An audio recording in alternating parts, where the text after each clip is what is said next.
I do some coaching, various people throughout the industry, and somebody was just calling me about the conversation was about standing up their digital program within their health system.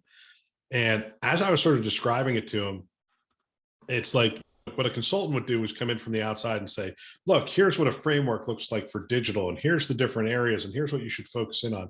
And there's a time and a place for that. But when somebody says, hey, we're thinking of standing this up, it's interesting how my mind immediately shifts to, all right, you need to get a coalition of the willing.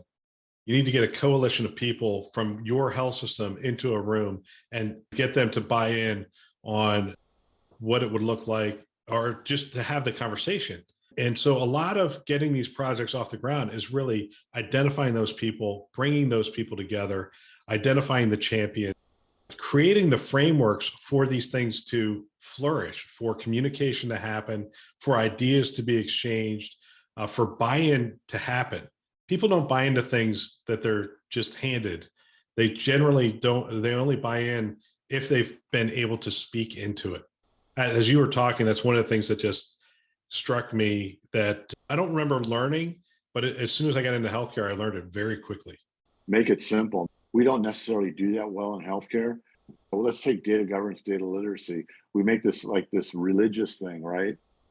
We don't need to do that. Make everything practical as possible. And that helps with that, buy-in from, all the various stakeholders. If you come up with this religious dogma kind of approach and whatnot, it's very, very difficult to get buy-in.